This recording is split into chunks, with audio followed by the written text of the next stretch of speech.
हमें भगवत गीता को बिना किसी प्रकार की टीका टिप्पणी, बिना घटाए बढ़ाए और विषय वस्तु में बिना किसी मनोकल्पना के स्वीकार करना चाहिए। गीता को वैदिक ज्ञान की सर्वाधिक पूर्ण प्रस्तुति समझना चाहिए। वैदिक ज्ञान दिव्य स्रोतों से प्राप्त होता है और स्वयं भगवान ने पहला प्रवचन किया था। भगवान द्वारा कहे गए शब्द अपौरुषेय कहलाते हैं। इसका अर्थ यह है कि वे चार दोषों से युक्त संसारी व्यक्ति द्वारा कहे गए शब्दों से भिन्न होते हैं। संसारी पुरुष के दोष हैं, वह त्रुटियां अवश्य करता है, वह अनिवार्य रूप से भ्रमित होता है, उसमें अन्यों को धोखा देने की प्रवृत्ति होती है और वह अपूर्ण इंद्रियों के कारण सीमित होता है। इन चार दोषों के कारण मनुष्य सर्वव्यापी ज्ञान विषयक पूर्ण सूचना नहीं दे पाता। ऐसे दोषपूर्ण व्यक्तियों द्वारा वैदिक ज्ञान प्रदान नहीं किया जाता। इसे पहल प्रथम श्रेष्ठ जीव ब्रह्मा के हृदय में प्रदान किया गया। फिर ब्रह्मा ने इस ज्ञान को अपने पुत्रों और शिष्यों को उसी रूप में प्रदान किया जिस रूप में उन्हें भगवान से प्राप्त हुआ था।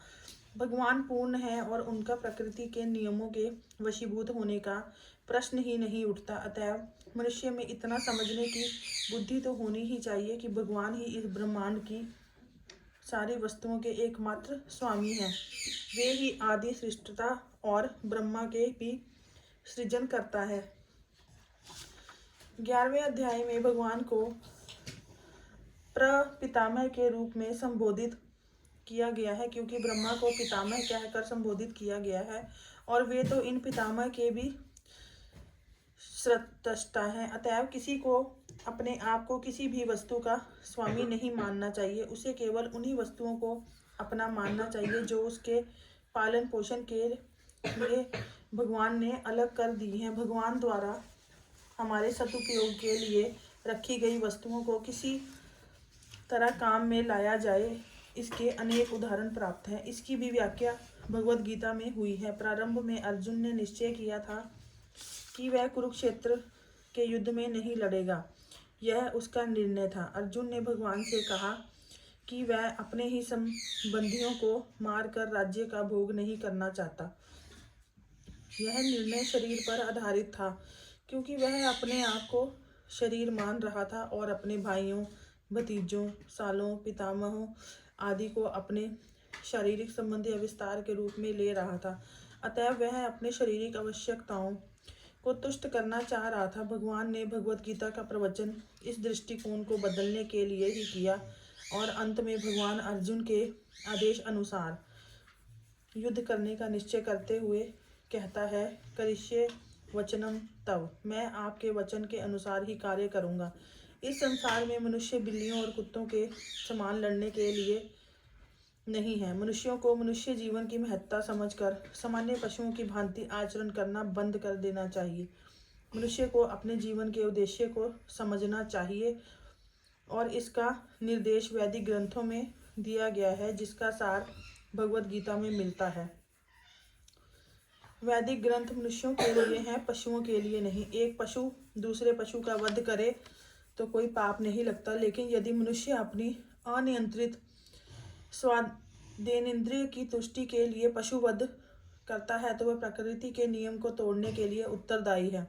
भगवत गीता में स्पष्ट रूप से प्रकृति के गुणों के अनुसार 3 प्रकार के कर्मों का उल्लेख है, सात्विक कर्म, राजसिक कर्म और तामसिक कर्म। इसी प्रकार आहार के भी 3 भेद हैं, सात्विक आहार, राजसिक आहार और तामसिक आहार। इन सब का विशद वर्णन हुआ है और यदि हम भगवत गीता के उपदेशों का ठीक से उपयोग करें तो हमारा संपूर्ण जीवन शुद्ध हो जाए और अंततः हम अपने गंतव्य को प्राप्त हो सकते हैं, जो इस भौतिक आकाश से परे है। यह गंतव्य सनातन आकाश या नित्य चिन्मय आकाश कहलाता है। इस संसार में हम पाते हैं कि प्रत्येक पदार्थ क्षणिक है। यह उत्पन्न होता है, कुछ काल तक रहता है, कुछ गौण वस्तुएं उत्पन्न करता है, क्षीण होता है और अंत में लुप्त हो जाता है। भौतिक संसार का यही नियम है, चाहे हम शरीर का दृष्टांत लें या फल का या किसी अन्य वस्तु का। किंतु इस क्षणिक संसार से परे एक अन्य संसार है जिसके विषय में हमें जानकारी है। उस संसार में अन्य प्रकृति है जो सनातन है। जीव भी सनातन है और 11वें अध्याय में भगवान को भी सनातन बताया गया है। हमारा भगवान के साथ घनिष्ठ संबंध है और चूंकि हम सभी गुणात्मक रूप से एक हैं, सनातन धाम, सनातन ब्रह्म और सनातन जीव, अतएव गीता का सारा अभिप्राय हमारे सनातन धर्म को जागृत करना है, जो कि जीव की शाश्वत वृत्ति है।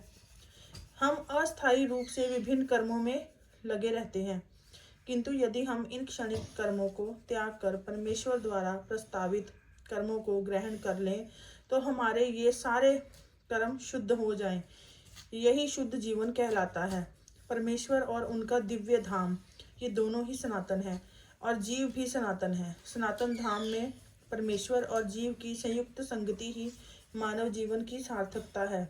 भगवान जीवों पर अत्यंत दयालु रहते हैं क्योंकि वे उनके आत्मज हैं। भगवान कृष्ण ने भगवत गीता में घोषित किया है, मैं सबका पिता हूँ। निस्संदेह अपने अपने कर्मों के अनुसार नाना प्रकार के जीव हैं, लेकिन यहाँ पर कृष्ण कहते हैं कि वे उन सब के पिता हैं। अतएव भगवान उन समस्त पतित बद्ध जीवों का उद्धार करने और उन्हें सनातन धाम वापस बुलाने के लिए अवतरित होते हैं, जिससे सनातन जीव भगवान की नित्य संगति में रहकर अपनी सनातन स्थिति को पुनः प्राप्त कर सकें। भगवान स्वयं नाना अवतारों के रूप में अवतरित होते हैं या फिर अपने विश्वस्त सेवकों को अपने पुत्रों, पार्षदों या आचार्यों के रूप में इन बद्ध जीवों का उद्धार करने के लिए भेजते हैं।